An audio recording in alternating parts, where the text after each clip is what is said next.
Di dalam surat Bapak Gubernur menyampaikan bahwa ada aspirasi masyarakat Jambi melalui JMK yang menginginkan relokasi kantor pusat Petrocina itu berpindah ke Jambi. Dari Jakarta pindah ke Jambi? Iya.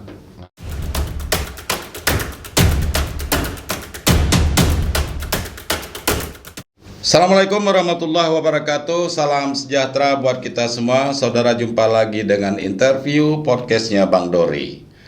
Saudara, ada sebuah forum diskusi yang bernama Jambi Menggapai Keadilan, yang jumlah anggotanya luar biasa banyak, sudah ribuan ini.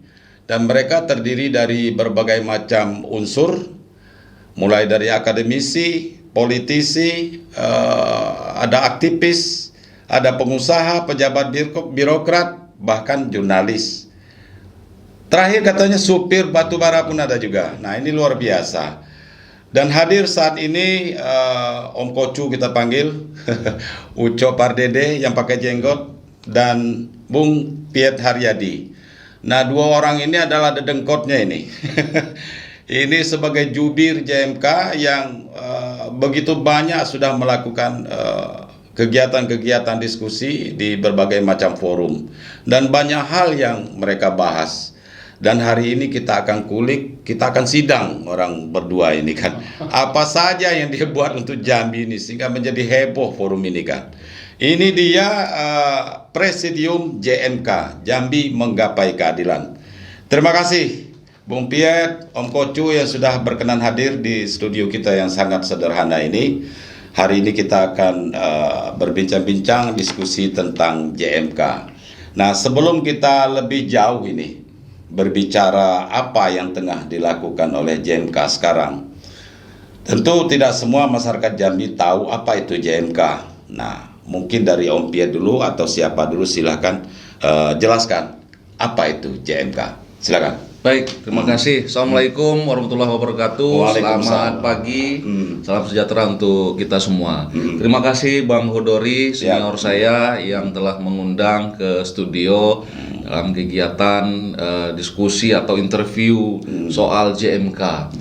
Apa itu JMK? JMK itu Jambi Menggapai Keadilan. Jambi Menggapai Keadilan. Jambi Menggapai Keadilan ini yang dulunya berawal dari grup Facebook di tahun 2014. Benar, 2014. Ya, saat itu heboh soal Pulau Berhala menjadi Pulau Berhala. Nah, 2014 inilah JMK lahir, kemudian membuat gerakan menyatukan tokoh-tokoh masyarakat yang ada di Jambi, di Provinsi Jambi. Semua kalangan juga, Bang. Semua kalangan. Ada tokoh jurnalis, kemudian aktivis mahasiswa, aktivis ormas, kemudian akademisi juga. Nah, waktu 2014 itu perjuangannya adalah soal bagaimana mengembalikan Pulau Berhala ke Provinsi Jambi lagi. Nah, itu semangat awalnya di situ sehingga sampailah perjuangan sampai ke Jakarta. Kemudian di perjalanan menjelang pemilu berikutnya lagi terjadilah diskusi panjang di dalam grup JMK Facebook tersebut. Kemudian sehingga berbagai macam intrik adminnya, kemudian banyak kepentingan yang masuk sehingga akhirnya apa? Di take down sama Facebook. Hilanglah grup WA grup Facebook. Nah, kemudian kenapa JMK lahir lagi, ya kan? Nah, lahir lagi menyesuaikan dengan kekinian situasi media sosial hari ini. Dan begitu banyak persoalan yang harus dibahas ini. Benar sekali. Nah, lahirlah JMK WA Group. Ya. Jambi Menggapai Keadilan yang WA Group yang kita buat. Anggotanya udah hampir 1.000. Hampir 1.000 anggotanya, Bang. Ya. Itu yang punya WA, yang tidak di luar itu juga bergabung kan? Ya, bergabung. Jadi sejarahnya itu memang keinginan bersama kawan-kawan aktivis sehingga punya wadah lagi, wadah diskusi, boleh kita katakan forum diskusi di dalam wadah WA Group Jambi Menggapai Keadilan itu. Nah, kita bangun lagi keinginan kawan-kawan aktivis, akademisi, profesi lain yang bergabung di situ dengan tujuan kita menyiapkan kerangka visi misinya. Lahir di 4 bulan yang lalu ini Iya. JMK ini lahir. Lahir kembali. Menggunakan sarana WA Group, ya kan, lebih kurang 4 bulan yang lalu. Nah, kemudian dengan menyampaikan gagasan bahwa JMK ini lahir, kita akan ada yang diperjuangkan kembali. Pertama, soal pemindahan kantor Petrochina ke Provinsi Jambi. Dengan alasan satu-satunya kegiatan Petrochina di Indonesia yang diperpanjang. Dan itu sangat disupport oleh banyak kalangan waktu itu ya. Banyak kalangan yang mensupport itu, kemudian ada yang mengasumsi bahwa JMK ini adalah bagian dari tim sukses kelompok tertentu. Ternyata berjalan dengan kunjungan kita melakukan ada pertemuan dengan Bupati Tanjab Timur, Tanjab Barat, bahkan terakhir sampai gubernur. Hilang framing kita JMK sebagai tim sukses, salah satu gubernur nantinya ke depan. Nah, itu sudah tertepis. Kemudian JMK terkait dengan soal Petrochina sudah melakukan upaya-upaya ke berbagai macam pihak. Terakhir kita sudah didapat dukungan total dari gubernur melalui Biro Perekonomian, sudah melayangkan surat ke Kementerian SDM soal rencana pertemuan oleh para pihak di Jakarta. Nah, itu sudah tahapan terakhir yang disupport oleh pemerintah Provinsi Jambi. Nah, bahkan JMK banyak kegiatan lainnya selain dari Petrochina. Kita juga sudah melahirkan konsep yang di awalnya itu ada admin untuk mengendalikan grup. Kita buat keterwakilan semua kabupaten, termasuk Bang Hodori juga perwakilan dari Tebo. Bahkan sudah dapat kaosnya. Ya, itu. Nah, itu jadi dengan admin seprovinsi Jambi, 11 kabupaten kota, keterwakilannya, kemudian kita membangun bagaimana ini bisa menjadi elegan. Kita bentuk lagi namanya supaya administrasinya jalan. Bentuk namanya presidium. Ya, ada presidium, ada 5 orang presidium, yaitu Pak Muhammadiyah, kemudian Bung Ritas Marianto, Dr. Madayani keterwakilan perempuan, kemudian J. Edianto selaku sekretariat, kemudian Wak Jenggot. Nah, jadi ada 5 presidium. Kemudian 5 presidium ini untuk mempermudah kerjanya nanti mengangkat divisi jubir, juru bicara JMK, yaitu Bung Jepri Bintara Pardede yang biasa dipanggil Om Kocu. Nanti kita tanya apa itu Om Kocu.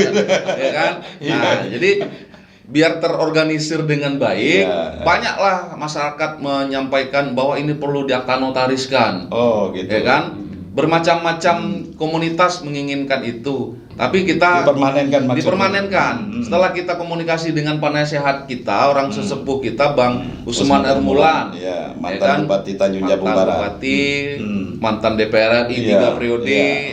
Hari ini dia selalu intent melakukan komunikasi dengan presidium maupun dengan admin JMK. Nah, beliau juga menyarankan ini harus dibuat berita acara. Berita acara lahirnya, kemudian mulai dari pelogoan, dari supaya nantinya tidak ada hal-hal yang terjadi di JMK Facebook, ya kan? Nah, nanti perlu kita juga sudah menyampaikan bahwa kepada masyarakat bahwa JMK ini bukan tim sukses. Jadi wadah diskusi, wadah melakukan komunikasi, silaturahmi. JMK bukan hanya di Kota Jambi. JMK juga anggotanya ada dari bermacam-macam kabupaten. Bahkan dari kawan-kawan mahasiswa Jogja, asal Jambi, kemudian mahasiswa Jakarta yang asal Jambi juga ada di dalam JMK. Begitu juga tokoh-tokohnya, ya kan? Nah, banyak. Misalnya hari ini JMK akan melakukan satu tadi soal Petrochina, kemudian soal pendampingan Nenek Hapsa dan keluarga, kemudian juga terkait dengan soal soal HTR yang diminta juga oleh kelompok koperasi di Sarolangun, pendampingannya mencari keadilan. Karena program perhutanan sosial produk unggulan Pak Jokowi di Provinsi Jambi ada tersedikit bukan kendala, tapi ada perubahan nomenklatur dan itu sudah kita perjuangkan JMK juga bersama-sama. Ada Pak Muhammadiyah, kemudian kita diberi kuasa oleh pihak koperasi, ada Om Ucok, kemudian ada Bang Saidin yang mendapatkan kuasa, kemudian Bung Willy juga menjadi inten kita melakukan. Jadi setiap ada yang meminta bantuan ke JMK, kita selalu rembuk, kemudian kita minta kuasanya. Kita diskusikan dulu. Kita diskusikan di grup bahwa kita sedang menangani ini. Begitu juga dengan persoalan Nenek Absa di Kota Jambiar ini juga seperti itu. Kita diberi kuasa sehingga kita bisa masuk ke proses tahapan-tahapan berikutnya yang diinikan oleh keluarga maupun oleh pemerintah. Nah, itu soal program yang sedang digelutin. Tapi dalam proses semua ya, belum ada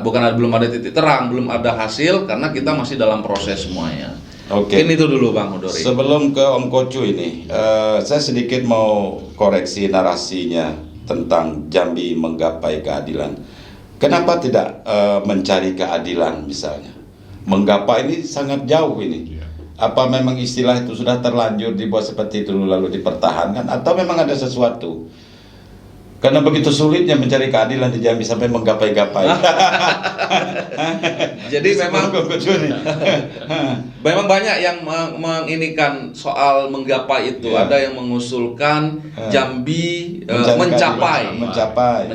Kalau mencapai belum lah ya kan? Tercapai. Jambi menggapai, Jambi mencari, ya kan? Nah, soal narasi tagline WA grup kita ini memang sudah permanen dari grup Facebook waktu itu. Kita apapun istilah itu yang penting tujuannya mencari keadilan. Iya. Itu tujuannya. Oke, ke Om Kocu ini luar biasa. Om ini memang jadi trend center sekarang. Jadi viral ini. Setelah yang mendampingi Nenek Hapsa, lalu soal-soal lain, Om Kocu apa kabar nih? Baik. Diam-diam, slow-slow, tapi luar biasa gerakannya. Om, silakan. Apa yang sedang dikerjakan oleh JMK saat ini? Jadi terima kasih, selamat pagi para pemirsa Bang Dori Podcast.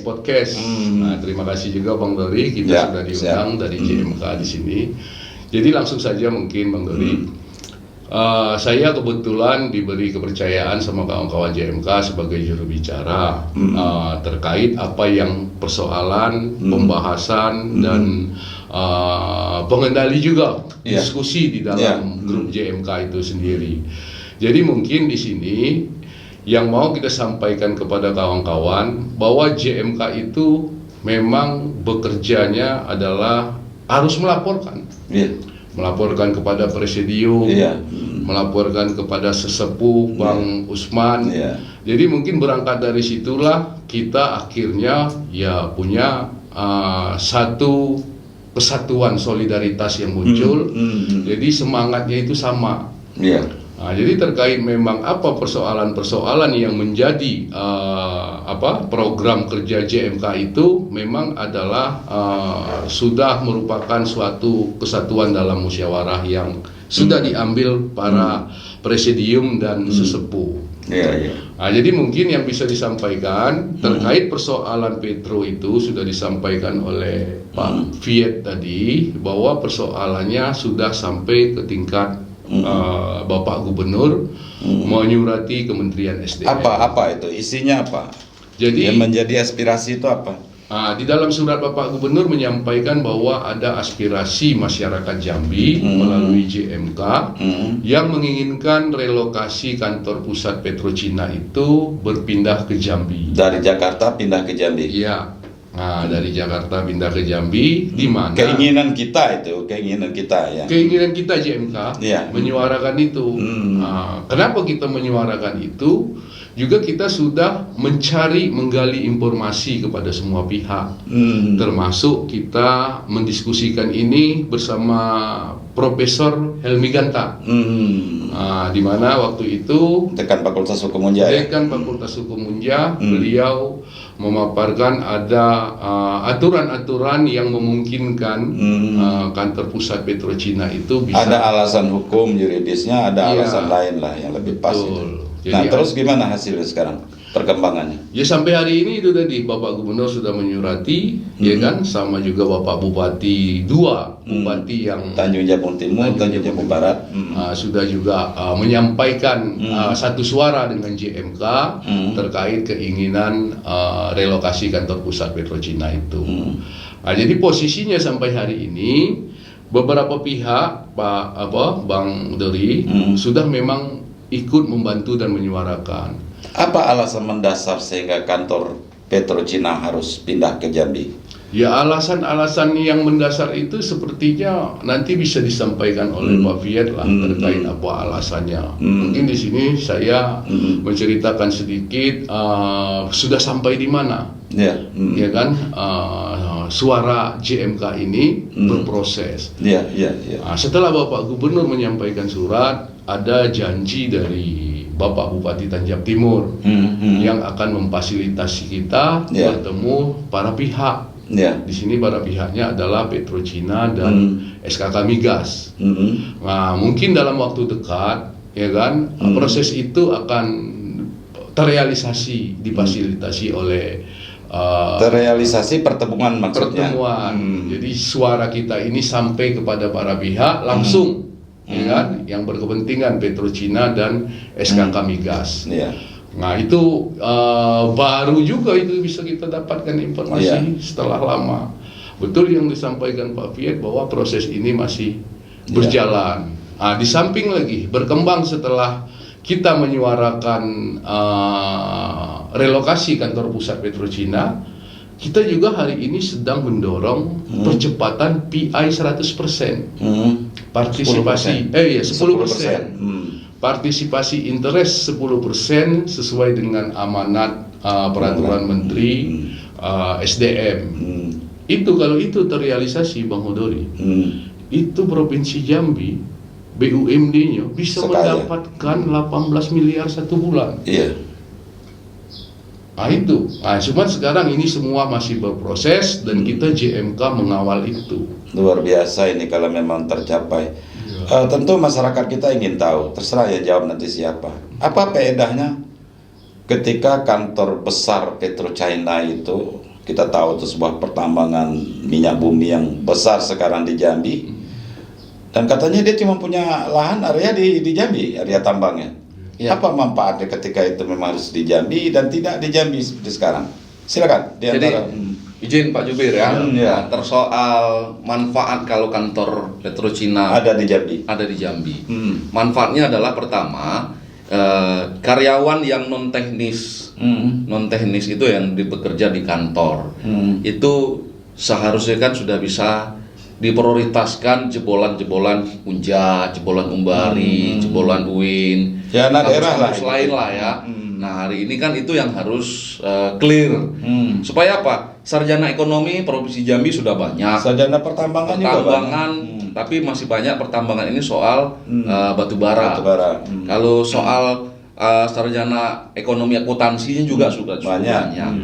Soal sarjana hukum Jambi juga cukup banyak, tim legalnya misalnya. Nah, ini kalau ini bisanya pindahnya ke Jambi, anak-anak ini juga bisa menjadi prioritas untuk masuk ke sana. Berarti selama ini tidak banyak terserap? Tidak banyak terserap, sedikit. Boleh dicek dengan Dinas Tenaga Kerja kita. Sangat sedikit sekali. Sarjana yang masuk ke kantor pusat Petrocina itu banyak dari UI, dari Bandung, dari Jogja. Sehingga apa nantinya? Koneksinya adalah ke depannya adalah anak-anak Jambi sendiri yang bisa memanage kegiatan di dalam itu yang profesional. Misalnya tentu memenuhi syarat lah gitu. Kualitas dan inilah kualitas dan kuantitasnya juga harus terpenuhi. Karena ini kan dunia usaha yang PMA ya. Pemiliknya memang dari negara Cina yang memang BUMD Cinanya itu yang beraktivitas di Jambi. Nah, itu salah satu keinginan JMK mendorong bagaimana nantinya misalnya pindah ke kantornya ke Jambi, oke lah, tidak anak Jambi yang terlibat di dalam itu sedikit lah misalnya. Misalnya masih menggunakan karyawan lama misalnya. Karyawan lamanya itu misalnya gajinya misalnya 15 juta satu bulan. Kalau kantornya di Jambi, perputaran ekonomi di Jambi akan lebih tinggi sedikit lah, bertambah. 10 juta dia belanjakan di Jambi, 5 juta dia tabung, misalkan seperti itu. Nah, ekonomi di Jambi akan menggeliat. Misalnya berapa karyawannya, ada 300 misalnya, kan tinggal kali gitu. Nah, itu soal keuntungan. Sebentar, kalau tanpa harus pindah kantor di Jambi sebenarnya itu kan bisa dinegosiasikan. Iya. Tidak sulit atau sulit? Atau Jadi, mesti harus sekantornya di Jambi baru bisa? Karena kan komunikasinya kan misalnya kegiatan-kegiatan di lapangan harus persetujuan kantor pusat. Ke kantor pusat itu butuh waktu lagi. Birokrasi bisnisnya terlalu panjang, ya kan? Mampir dulu di Geragai, kemudian Geragai ke Jambi, Jambi ke Jakarta misalnya. Nah, rangkaian inilah yang harus kita pangkas. Ya kan? Nah, memungkinkan birokrasi bisnis itu direformasi, sangat memungkinkan. Nah, kemudian ketika kantor itu sudah pindah ke Jambi, ada kerjaan berikutnya lagi adalah bagaimana membangun unit bisnis baru dengan namanya membangun kilangan. Nah, provinsi tetangga Sumsel sudah punya kilangan. Riau juga sudah punya kilangan. Jadi kita tidak memproduksi bahan mentah lagi keluar, ya kan? Nah, kalau sudah ada unit baru itu, otomatis kan tenaga kerja, ya kan, serapan kegiatannya cukup banyak di situ. Nah, ini kan JMK mendorong itu. BUMD daerah pun bisa ikut serta. BUMD dengan tadi disampaikan Koju tadi dengan menggunakan, mengoptimalkan partisipasi interest, ya kan, yang sudah diatur oleh Permen SDM nomor 37 tahun 2016. Nah, itu jelas. Ya kan, dan hari ini JMK juga ikut mendorong yang namanya tim percepatan PI 10% tadi, yang melibatkan lembaga independen misalnya dari perwakilan DPR misalnya hari ini. Hari ini juga kita JMK juga sudah monitor BUMD. BUMD kita sudah sehat. Yang dari 20 tahun yang lalu itu disclaimer, hari ini setelah JMK telusurin sudah WTP. Jadi sudah sangat sehat. Nah, ini bisa JMK tetap mau monitor bagaimana kegiatan di BUMD bisa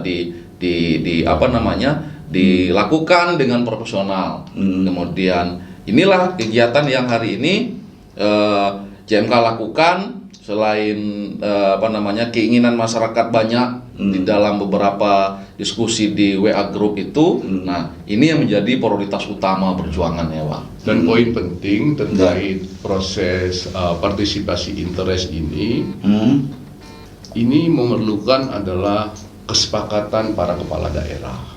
Iya, terutama 3 ini tadi, gubernur dengan 2 bupati itu, daerah penghasil lah ya. Iya, jadi sampai hari ini kita melihatnya memang belum terbangun komunikasi yang baik untuk menyepakati itu. Kenapa? Ada gangguan politis? Nah, ini yang belum kita tapi memang nanti JMK juga akan berusaha menjembatani supaya memang proses ini, kesepakatan ini bisa terjadi. Karena kenapa? Begitu mereka sepakat, terhitung dari tanggal mereka sepakat, itu yang 18 miliar itu masuk.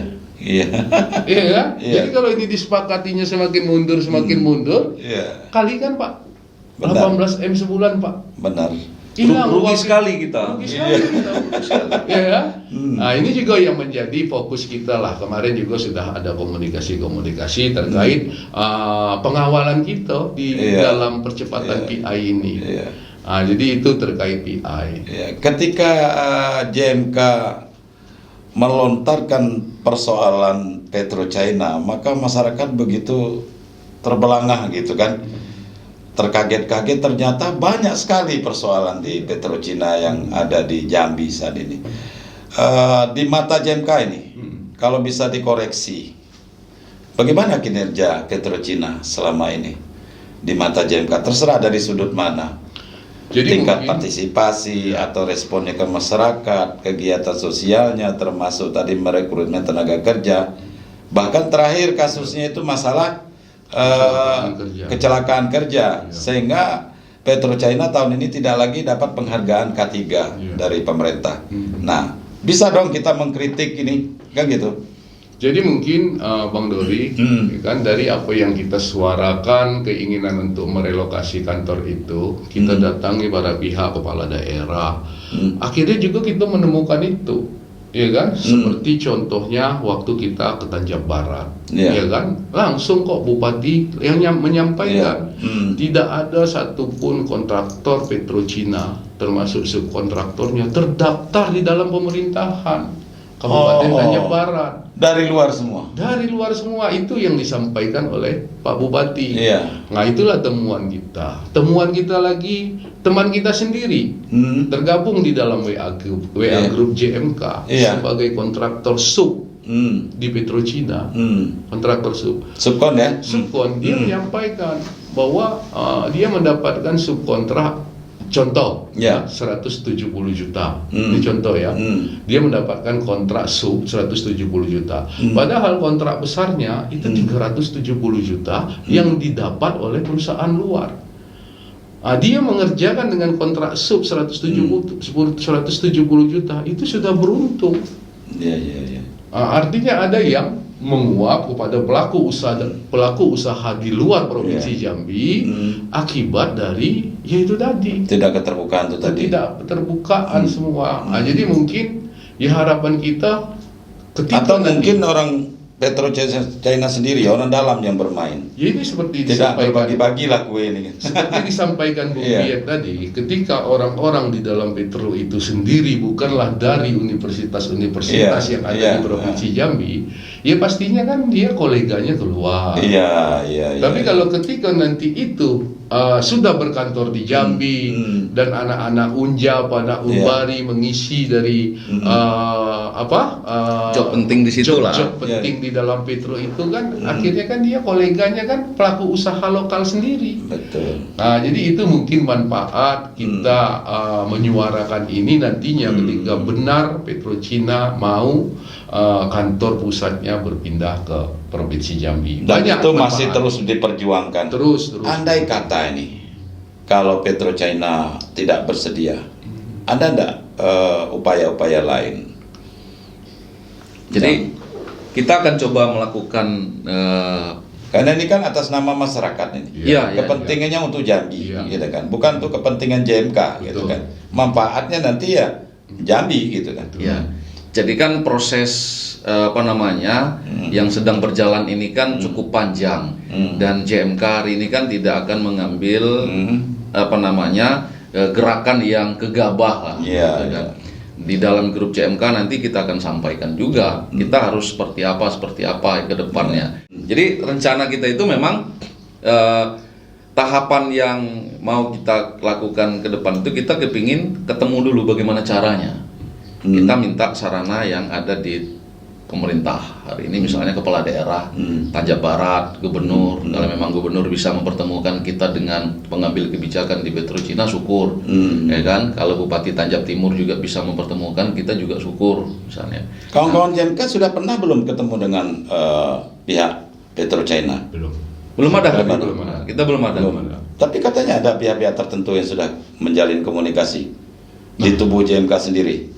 Itu yang kita Oh gitu ya. Makanya rencana program JMK ke depan Nah ini isu, mungkin bisa dijelaskan atau no comment dulu terserah. Iya. Anda. Nanti kan perlu kawan-kawan JMK ketahui juga, nanti tanggal 26 hari Sabtu itu kita akan ada juga pertemuan admin dan presidium bertemu dengan sesepuh juga dengan pendiri JMK yang nantinya akan mengevaluasi apa saja yang sudah dikerjakan JMK, kendala dan hambatannya. Mungkin itu akan dilakukan nanti dalam waktu dekat ini, tanggal 26 hari Sabtu. Tempat masih tentatif nih, lagi ada usulan di tempat presidium, ada di pondok gedangnya JMK. Ini kan sudah tinggal menarik tuh di Pondok Gedang. Sambil ngopi ya. Oke, terus apa lagi nih?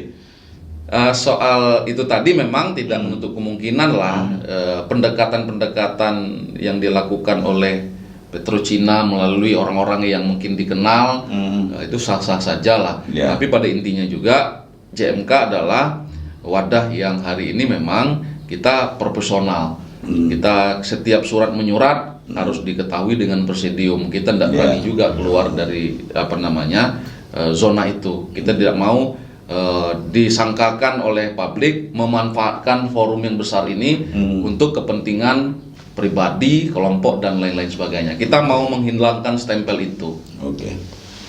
Barangkali mungkin kita bisa bergeser ke masalah lain Ya. di luar dari persoalan PetroCina. Apalagi nih yang tengah diperjuangkan oleh JMK. Ini JMK ini harapan besar masyarakat Jambi juga untuk menyuarakan aspirasi di tengah kondisi yang adem ayem sekarang. Sunyi senyap. Ya. Oke, silakan Om Gocu. Jadi mungkin isu regional yang ada di Provinsi Jambi ini selain PetroCina itu ada masalah batubara. Batubara, oke, ini menarik, seksi ini. Masalah Nenek Apsa. Jadi mungkin saya ceritakan dulu Latar belakang atau apa? keinginan JMK masuk ke dalam persoalan itu. Iya kan? Memang sampai hari ini kita belum ada memutuskan untuk JMK melakukan pendampingan persoalan batubara. Jadi dalam hari ini cuma pengamatan. Ya kan, peran kita semua sebenarnya di dalam persoalan batubara itu adalah menjadi tanggung jawab bersama. Iya kan? Nah, jadi JMK juga hari ini fokus juga pada persoalan batubara. Apa kira-kira? Ini Mas batubara ini luas ini persoalan angkutannya kah? Jadi khusus, mulai dari hulunya. Jadi khususnya itu Bang Budori ada suatu keputusan dari hasil rapat forum komunikasi pimpinan daerah. Ada beberapa kesepakatan. Kebetulan waktu itu kita melihatnya di poin 10. Apa itu? Poin 10 itu rekomendasinya adalah salah satunya di poin 10 itu meminta untuk memudahkan komunikasi di antara semua pihak di dalam persoalan batubara ini harus dibentuk yang namanya asosiasi. Kan sudah banyak asosiasinya. Nah itu, jadi satu asosiasi pengusaha, asosiasi transportir, asosiasi supir, asosiasi TUKS pelabuhan. Nah, jadi berdasarkan itu kita melihat kan, wah ini perlu dibantu nih pemerintah ya kan, dengan kesemrautan hari ini persoalan batubara, kita mencoba juga masuk mendorong supaya asosiasi-asosiasi itu terbentuk. Dan hari ini setelah asosiasi pengusaha batubara itu terbentuk, cuman di dalam asosiasi itu setelah dibentuk akte pendiriannya, semua kepentingan pelaku usaha ada di situ. Kepentingan di transportir, kepentingan pelabuhan dijadikan satu dalam asosiasi. Akhirnya asosiasi itu mandek, tidak jalan. Iya kan? Akibat? Ya itu tadi, karena kepentingan pelaku usaha yang berbeda itu. Berbeda kepentingan menjadi satu. Nah, terakhir kita melihat salah satu tokoh muda lah, ya kan, Pak Haji Karyadi, ya kan, saat itu dia kita dorong lah juga membantu dia dengan semangat dia kan, kita dorong untuk dia fokus kepada asosiasi transportir. Nah, akhirnya apa? Ya kan, yang saat itu dia diminta orang, akhirnya dia memberanikan diri juga untuk menjadi ketua transportir Provinsi Jambi. Dan itu sudah terbentuk sebelumnya. Jadi karena dia semangatnya apa, ya kan, kita dorong lah, kita kawal lah dia sama-sama kan. Tapi kita belum membawa JMK lah ke sini kan. Kita mengamati aja, ya kan, untuk persoalan batubara. Ya kan, termasuk asosiasi supir juga, supir juga hari ini kita dorong, kita bentuk. Ya kan, mungkin ini JMK hari ini disinilah awalnya kita mendiskusikan persoalan apa yang ingin didapat oleh JMK untuk mengakomodir kawan-kawan. Goalnya apa? Ini persoalan bersama. Ya kan, bertahun-tahun persoalan ini tidak selesai. Ya kan, artinya mungkin di sini JMK juga ingin menyuarakan, ayo kita sama-sama, semua pihak. Jangan jalan sendiri-sendiri. Iya kan? Hari ini semuanya harus peduli dan fokus. Sampai ke Komisi 7, sampai ke Komisi 5. Iya kan? Hari itu kita lihat sendiri persoalan ini tidak selesai-selesai. Ada rekomendasi dari rapat Komisi 7 itu yang memang kita bisa ikut semuanya berperan mengawal ini. Ya kan, terkait pengaturan hauling batubara itu bisa sama-sama. Iya kan? Nah, di mana ruangnya dia Pak? Mungkin ya nanti JMK juga bisa lah mungkin Pak Viet untuk memfokuskan mengajak rekan-rekan JMK ini untuk bersama-sama kepeduliannya terhadap persoalan angkutan. Tapi JMK kan bisa juga menginvestigasi persoalan tambang ini, terutama masalah perizinan ya barangkali. Pasti ketika JMK seperti ini informasi banyak didapat. Betul.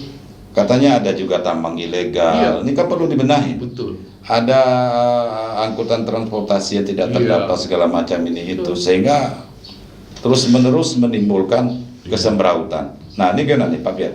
Jadi soal batubara ya, JMK bukan tidak mengambil isu ini menjadi target penyelesaian atau membantu mengurai.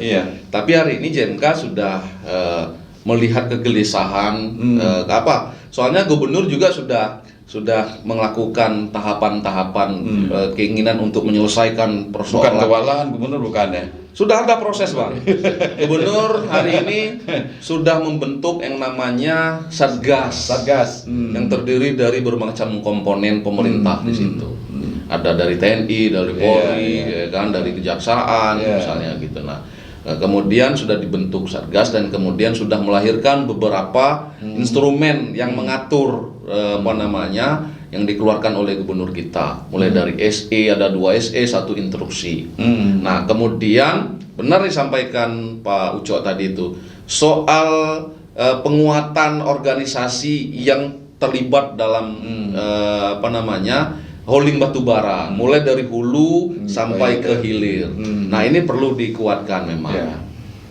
Perlu dikuatkan supir. Pemerintah tidak punya akses ke supir, maka harus dibutuhkan asosiasi supir. Hari ini ada 3 kelompok asosiasi supir yang sudah eksis. Pertama, asosiasi terkait dengan kelompok supir APBB, ya kan? Yang keduanya Pak Saroni. Kemudian lahir lagi asosiasi komunitas supir batubara yang Pak Tursiman. Kemudian intinya sama lah, supir komunitas supir. Iya, jadi ada kelompok karena supirnya cukup banyak, ya kan? Mobil yang beraktivitas di Jambi itu cukup banyak, hampir mendekati 14.000. Ada komunitas lahan parkir gitu. Jadi itu menjadi unit kegiatan.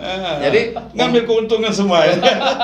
Pemerintah mau ketemu supir, ini kelompok wadah. Kemudian mau ketemu dengan transportir. Nah, ini sedang dibangun oleh kelompoknya Pak Haji Karyadi. Nah, JMK juga ikut mendorong ini bisa landing dengan baik sehingga semua komponen terlibat di dalam itu. Nah, hari ini juga kita melihat ada kelompok pelabuhan yang belum terorganisir. Pengusaha pelabuhan belum terorganisir, belum punya wadah. Nah, nanti kita JMK juga akan dorong ini bisa terbentuk organisasi asosiasi pelabuhan misalnya kan. Nah, ini supaya apa? Mempermudah komunikasi pemerintah dengan menjembatani JMK dengan pemerintah. Karena seringkali informasi ini menjadi liar. Terutama masalah pendataan barangkali ya. Asosiasi ini berapa sebenarnya jumlah kendaraan yang dioperasionalkan, mungkin begitu. Tidak ada catatan. Tidak ada catatan. Sehingga tidak ada data yang akurat sebenarnya. Sebenarnya kan simpel itu membuat data itu. Kalau sudah ketemu dengan supir yang di bawah naungan BPABB berapa? 300, ya kan? Di bawah Asaba berapa misalnya? 300 sudah ketemu misalnya kan? Sudah 600 di bawah KS Bara berapa? 300 sudah 900 misalnya kan? Hal-hal seperti ini yang data konkretnya juga sudah harus punya. Untuk mempermudah pengaturannya. Itu terkait dengan soal batubara di mata JMK hari ini. Pemerintah sudah berjalan, tinggal perangkat-perangkatnya lagi yang memang harus didorong supaya lebih optimal kembali. Mulai dari fungsi-fungsinya juga memang sudah harus. Karena kewenangan soal batubara ini udah banyak diambil pusat, Bang. Ya kan? Nah, ujung-ujungnya daerah jadi penonton ya. Daerah jadi penonton. Cuma dapat penyakitnya gitu. Nah, sudah sangat jelas lah, memang sudah menjadi trending topik nasional. Bahkan Presiden juga hadir ke Jambi juga melihat viralnya soal kemacetan. Nah, bahkan sudah ada RDP. Di RDP di Komisi 5 itu sudah sangat tegas, tidak boleh lagi angkutan batubara itu menggunakan jalan umum. Tapi di RDP di Komisi 7 Boleh, karena ini sampai dengan jalan khusus selesai. iya Ya, sebelum. diperbolehkan karena ini apa? Sumber ekonomi yang harus dikelola, sumber daya alam yang harus dikelola, dimanfaatkan. Boleh menggunakan jalan itu, tapi rapat terakhir di KSP harus dibuat ketentuan aturan-aturan yang berlaku di sana. Misalnya dari pihak Polda sudah mengamati lalu lintas di wilayah jalan yang hari ini di wilayah jalan Sarolangun, Tebo dan Batanghari sampai ke Kota Jambi, itu volumenya itu sudah tidak bisa melebihi dari 4.000. Jadi mobil batu bara itu tidak boleh lagi melebihi 4.000 unit satu hari. Dan itu sudah dituangkan dalam berita acara di KSP pada waktu itu. Nah, kalau ada melanggar, ini bisa didiskresi lagi, bisa dihentikan kembali. Kemudian jumlah tonase itu tidak boleh melebihi dari 10 ton misalnya kan. Nah, hari ini di lapangan juga masih banyak. Nah, hal-hal seperti itu kan kewalahan ini instrumen pemerintah yang melakukan yang menjalankan tusinya ini juga kan, karena apa? Kelompok transportir masih belum bersatu. Ya kan? Kelompok supir yang sebenarnya supir yang sudah harus punya kartu ketenaga kerjaan belum, sampai hari ini belum kita lihat, belum ada yang proporsional. Karena sulitnya untuk mendata jumlah mereka yang lebih akurat gitu. Iya, nah jadi JMK juga sudah mendorong itu. Berkomunikasi misalnya Pak Haji Karyadi juga bagian dari JMK. Dia juga sebagai admin di JMK juga. Nah, begitu juga dengan Pak Tursiman juga di dalam JMK juga. Kemudian Pak Sarkoni ketua hariannya juga ada di JMK juga. Nah, jadi pemegang IUP hari ini yang waktu itu digawangi oleh Mbak Sigit, kelompok pengusaha yang pemegang IUP tadi itu yang masih jalan. Nah, itu tadi ada 3 kepentingan bisnis di sana yang digabungkan, sehingga ini tidak akan jalan, ya kan? Kepentingan transportir, kemudian kepentingan TUKS dan pemilik IUP digabungkan menjadi satu. Ini tidak mungkin berjalan. Pasti ada kontra. Nah, makanya kepentingan tadi ya. Makanya kita mendorong Haji Karyadi untuk intent di persoalan transportir. Nah, nanti JMK akan mendorong lagi. Dipilah-pilah lah ya, dibagi-bagilah job ini ya. Minta Mbak Sigit mengevaluasi lagi nih pemegang IUP saja, nggak usah yang lain-lain digabungkan. Nah, nanti kita dorong lagi seperti itu. Nanti Mbak Sigit ikut nambang lagi kan. Supaya Pak profesional. Oke, selain batubara, apalagi katanya juga ada masalah perhutanan sosial. Ini isu-isu menarik yang sedang diangkat oleh JMK ini. Yes. Soal perhutanan sosial yang kita mendapatkan komunikasi oleh masyarakat yang tergabung di dalam koperasi RBM di Sarolangun, ya kan? Di Sarolangun, kelompok masyarakat meminta bantuan ke JMK. Waktu itu sempat kita diskusikan di grup admin kecil kita. Kita mendapatkan permintaan pendampingan. Sehingga kita putuskan untuk melakukan pendampingan di situ. Kita belanja masalah di sana. Ketemulah soal mereka diberi sertifikat kelola oleh Pak Jokowi tahun 2018. Lebih kurang 500 hektar. Kelompok koperasi. Hutan pinus. Betul Bang. Nah, kemudian mereka dapat pola kerjasama kemitraan dengan Kementerian Kehutanan dengan support anggaran lebih kurang 7 miliar.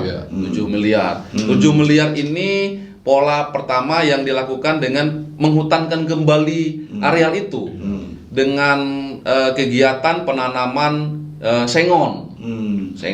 Kemudian di sana sudah tertanam 225 hektar sengon dan sudah berumur hari ini sudah masuk ke 4 tahun. Nah, kemudian kendalanya waktu itu ada perubahan nomenklatur dari kegiatan di Kementerian Kehutanan pindah ke Kementerian Keuangan.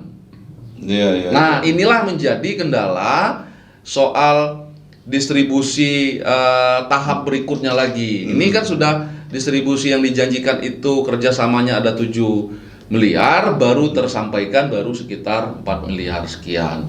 Nah, kemudian soal perawatan hari ini. Tanaman itu butuh asupan, butuh perawatan, sehingga koperasi tidak punya kemampuan lagi untuk melakukan pemeliharaan. Kemudian ditambah lagi dengan situasi cuaca yang hari ini boleh dikatakan sudah masuk musim panas Jambi. Kekhawatiran masyarakat, aset negara ini takut terbakar. Ya kan? Nah, maka dari JMK di sini apa itu? JMK akhirnya memberikan beberapa konsep untuk langkah-langkahnya. Langkah-langkahnya JMK mendorong Pak Kadis Kehutanan melakukan komunikasi dengan para pihak di Jakarta.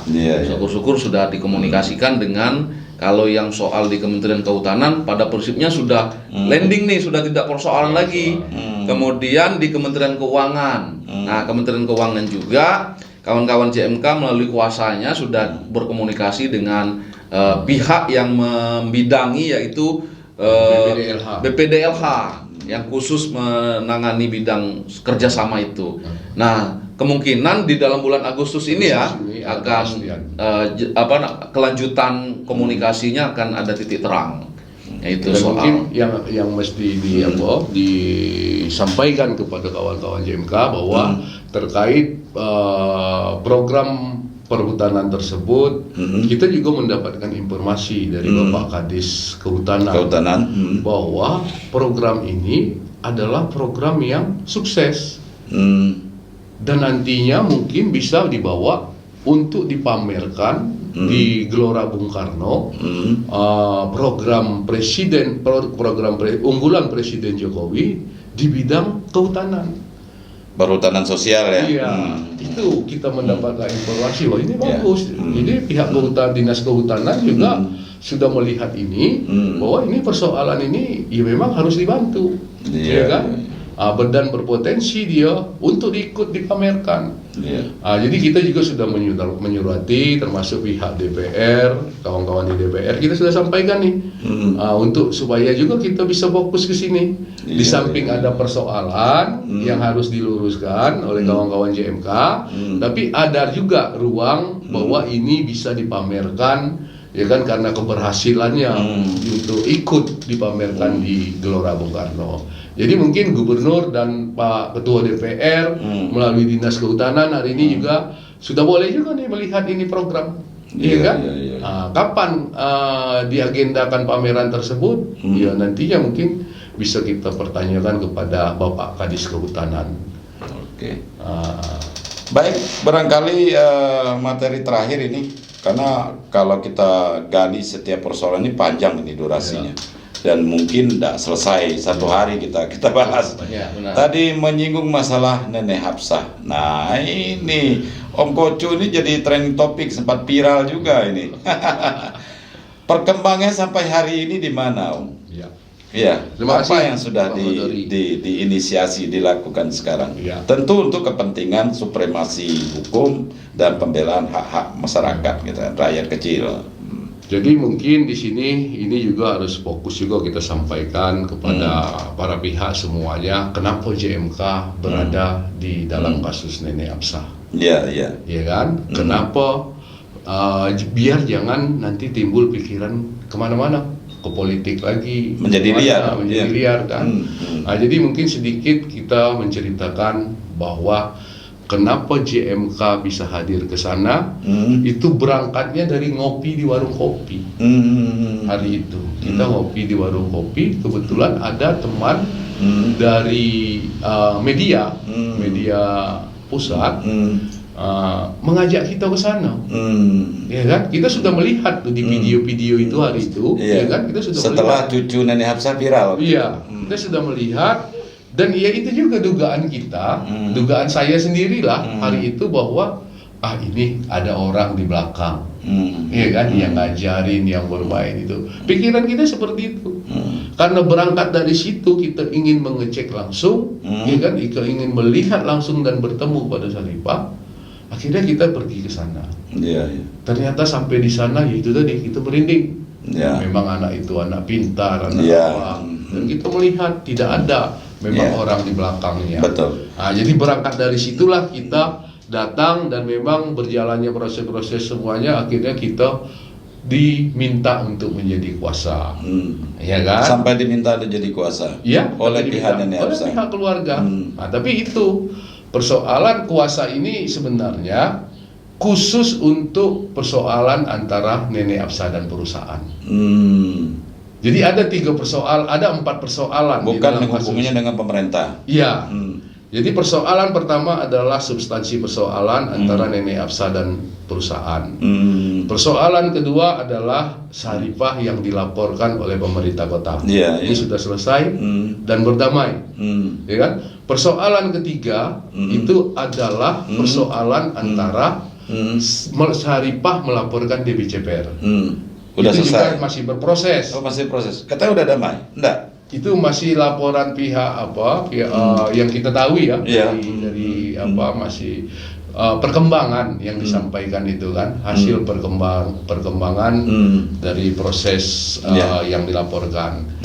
Yang keempat itu persoalan itu tadi temuan Komnas Perlindungan Anak, ya kan, terkait bahwa kriminalisasi terhadap anak di bawah umur, ya kan, dan pelanggaran Undang-Undang Anak Internasional, ya kan, yang hari itu menjadi temuan oleh Komisi Perlindungan Anak. Jadi ada 4 persoalan.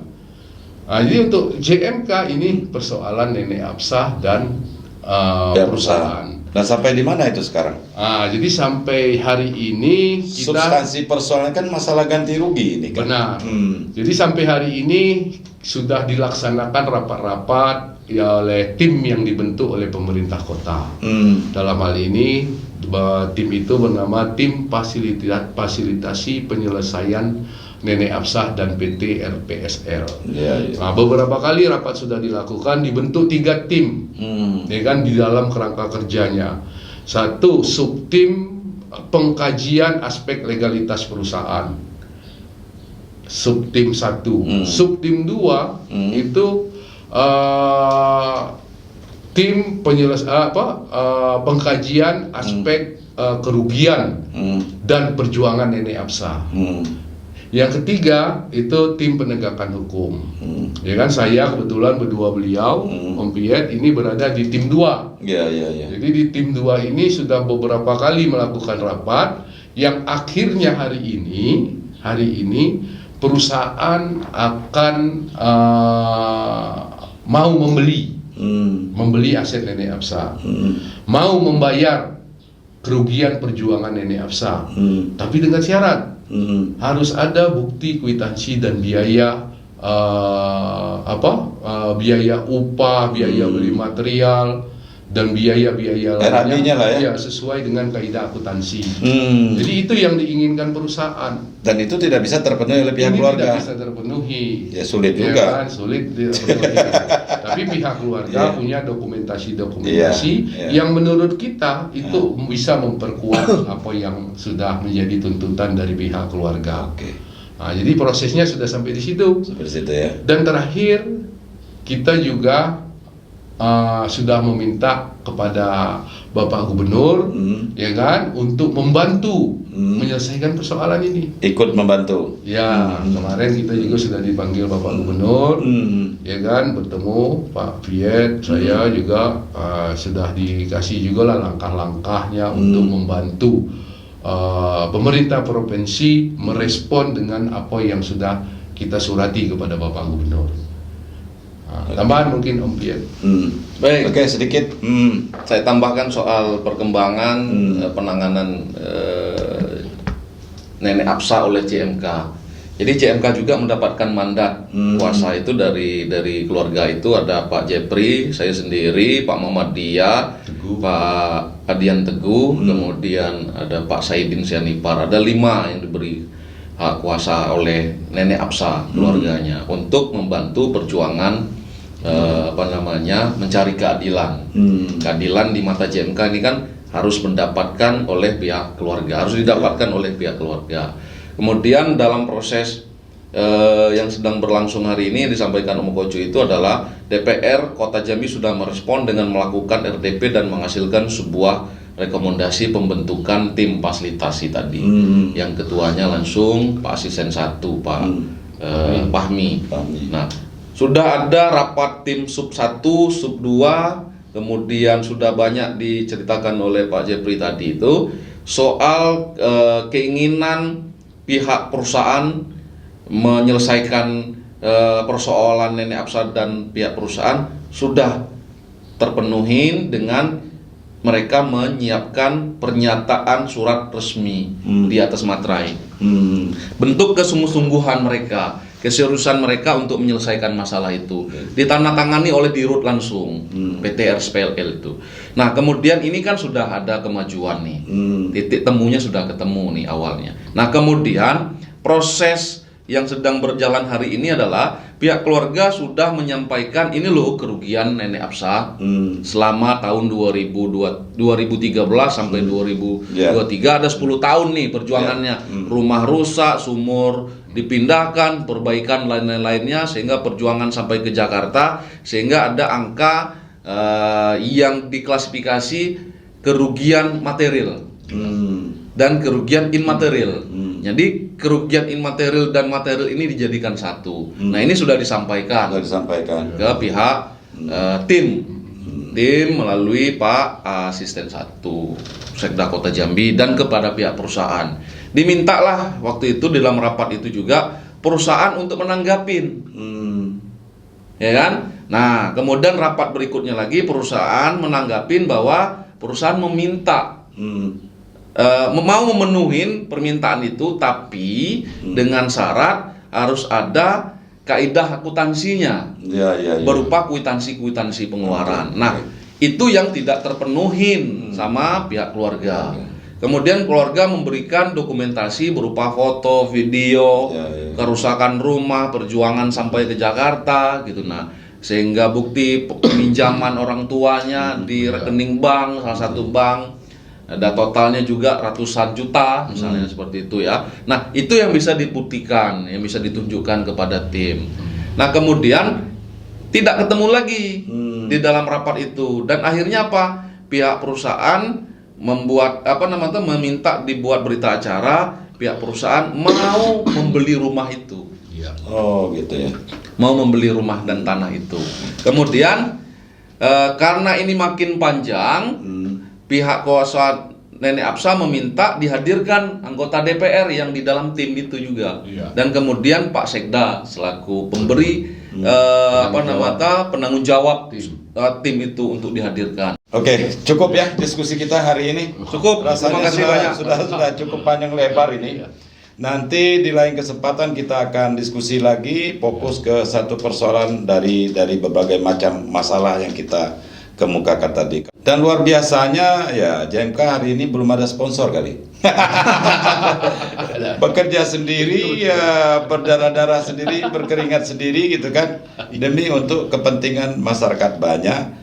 Walau barangkali ya pasti ada pihak-pihak tertentu yang sirik juga ya kan. Betul. Tetapi itulah perjuangan, karena kita tahu bahwa mayoritas JMK ini dimotori oleh para aktivis-aktivis dan mantan aktivis yang memang punya semangat yang luar biasa untuk membela kepentingan masyarakat banyak, terutama masyarakat Provinsi Jambi. Terima kasih Om Piet, Om Kocu sudah hadir di forum diskusi kita hari ini.